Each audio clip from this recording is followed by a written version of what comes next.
Exam पाई मात्र किछि दिन आउ तुमे भय पाउछ जेबे जदि तुमे हारिगल तेबे तुम फ्यूचर तुमको केबे माफ करिवो। एई वीडियोटा स्किप करनी कारण यह तुम एग्जाम रो रिजल्ट बदलई दबो। जदि आम चैनल रे आपण माने नुआ ताले वीडियोटी की पूरा देखंतु, वीडियोटी गोटे लाइक करंतु। जदि कहानीटी आपण मानको पसंद आसुची निश्चय चैनल को सब्सक्राइब करंतु। सत कहूची तुमे पढुना तमे भय पाउछ। केबे केबे आमे बुक खोलिले भी मध्य मनरे एक कथा उंकी मारे, मु पारिबी कि एग्जाम रे मोर कोन हेबो। किंतु सुन, भय आसीबा माने तुमे वीक नुहे, भय आसीबा माने तुमे सीरियस। गोटे छुआ थिला, ता ना थिला अमित। एग्जाम आसुथिला, ता पाखरे टाइम कम, पढ़ा मध्य अधा होई नथिला।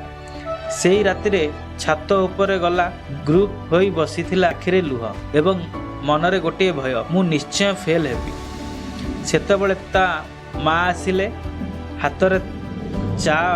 माँ कहिले पुओ फेल हेले मध्य चलिबो, किंतु चेष्टा न करी हारिगले मु सही पारिबी। सेई कथा अमितर मनरे तूफान लगाई देला। सेई रातिरे अमित निष्पत्ति नेला, मु आउ मो फ्यूचर को भय देई नष्ट करिबिनी। से गोटिए रूल मानिला, प्रतिदिन 5 घंटा नुहे किंतु दिन को 2 घंटा सत्य मनरे पढ़िबी। से यूट्यूब छाड़ी देला, मोबाइल साइलेंट करिदेला एवं धीरे धीरे पढ़िबा आरंभ कला। एबे सुनो, एग्जाम रे टॉपर हेबाकू जीनियस हेबा दरकार नुहे, टॉपर हेबाकू डिसिप्लिन दरकार। कारण टैलेंट जीते नहीं, हैबिट जीते। लक जीते नहीं, हार्डवर्क जीते।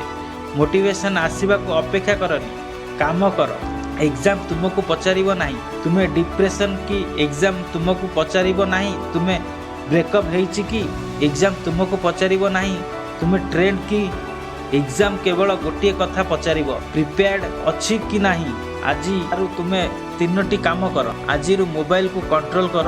1 घंटा कम करदेले मध्य तुमर लाइफ चेंज हेबो। डेली अधा पढ़ा छाड़, जेते जानिछ सेतिरे स्ट्रांग हेओ। एबे सुन, एहा तुम पई। तुमे जेतेबेले राति रे पढुछ सेतेबेले केही मजा करूनी। तुमे जेतेबेले पाठ पढ़ा छाडुछ सेतेबेले केही स्लीप करूनी। किंतु तुमर रिजल्ट दिन तुमे हसिबो आउ से माने दुखित हेबे। मोर शेष कथा, एग्जाम रे तुमे मार्क मोको डिफरेंट करेनी, किंतु तुमर इफेक्ट तुमको डिफरेंट करे। तेणु आज ठारू एक निष्पत्ति नियो, मु हारिबिनी, मु पढ़िबी, मु जितिबी। जदि एई वीडियो तुमको किछि मध्य मोटिवेशन कला, लाइक कर। आउ एमिति एग्जाम मोटिवेशन वीडियो पई चैनल को सब्सक्राइब कर, कारण तुमर सक्सेस मोर अधिकार।